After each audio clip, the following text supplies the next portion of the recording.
Hello, my friends. It's the month of June 2025. Happy new month. It's another time on Tell Me the Stories of Jesus. And because it's a new month, we've decided to move on to another story, another series. At some point, we might come back and talk about one prophet or the other, but we'll see how God leads us. But in the month of June, we want to talk about building God's temple. Building God's temple. And today it will be a short one because what I want to do is I just want to lay the background for you. Yes, and to see why that temple needed to be built. It's a story in the Old Testament. It crosses lots of chapters. Several books talk about it, but we'll come to it in the coming weeks. And luckily, June has 5 Sundays for us. So we have time to discuss. Together, we will build that temple from the scratch until we finish it with God's help. Remember, it's with God's help. So in the book of 2 Samuel, chapter 7, that's when we see that David, we've talked about David, had series on David in the past. He was a warring king. He fought a lot of battles, to gain his territory. He fought a lot of battles. And then after, the Bible says that, he had fought all battles. He had rest on all sides. There was nothing else, no other battle for him to fight. And then he felt, you know what? Let me build a temple for God. Because what had happened since the children of Israel left Egypt, they had always carried, the ark, and inside it was the 10 Commandments, and the ark signified the presence of God, and it always went before them.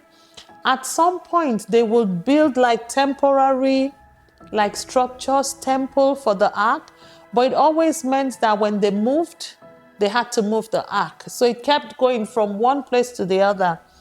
And, David felt, I'm here, built my own house, I'm at peace. God has given us peace on all sides. It's about time to build, we call it church now. It's about time to build a temple for God, somewhere where the ark lies, permanently, a place where we come and we worship God, we serve God, we make sacrifices to God. So it was a very, very good intention that he had. And I like that. We'll come back to that when we're doing the lessons that we've learned from the story. So when David got to that point, he spoke with Nathan, the prophet. So a prophet comes up. So, kings, they worked together with prophets of God. And he spoke to Nathan and told Nathan, and Nathan was happy. Nathan went home, and then the Lord spoke to Nathan and said, you know what? I don't want David to do that temple. I want his son, Solomon, that will take over from him to build my temple. I'll guide him, give him everything he needs, let David know. And I think part of it, somewhere in the Bible it mentions, because David was a warring man. He'd killed so many people. There was so much blood in his hands. God just wanted somebody else to build that temple for him. Yeah?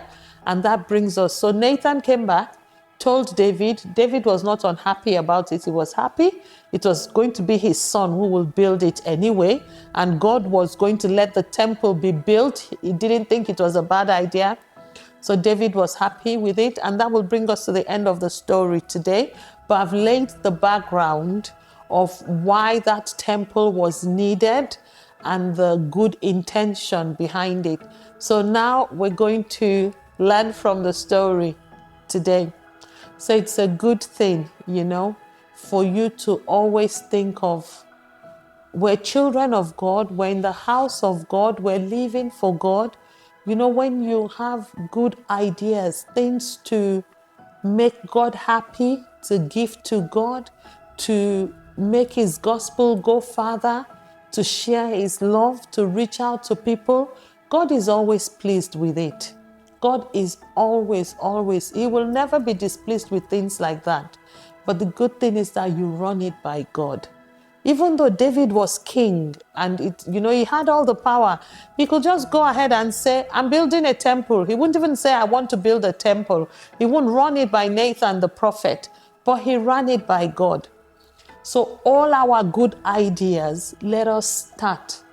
Or if you've already do that, let us continue to make sure that we run it by God, that we always ask God, should I not? Because God might have another idea. He might have a better one. He might want to make it bigger. He might not want it to be that loud, but always just run things by God. And that's what David did. And you can see God was pleased with it. But for reasons, his own personal reasons, he wanted David's son to build that temple. He was glad that David thought of it. So that's one lesson. Always run your ideas, even what seems good, even what you think, but I'm doing it for God. I'm like, for example, you want to paint the church. Oh, church should be happy. It's all chipped and everything. Run it by God. Run it by the people in authority. Yeah? And the other lesson that we're learning from it is that, David was in a good place. He was happy, but he still noted that something was not quite right. So even when, you're in your promised land, you're at peace, you're happy, you have no need, always make sure that you still look around and say, what else can I do for God? What else should I do for God? It's a very good habit to have. What else can I do? Pray to God. God, lead me. God, open my eyes. What can I do for you? What else? It's a very, very good thing as a child of God, as we've learned in the story today. And yes, building that house, that temple for God, where people can come, people can worship, people can be blessed. We're going to expatiate further on that in the following weeks. I'm not going to tell you the lessons from that one now. I don't want to spoil the fun. But until we meet next time, let's just say Dr. Abby is going around gathering materials and instruments and things that we need to build this house for God. And in this month, I'll bring a couple of my friends also. And let's do this together. Bye.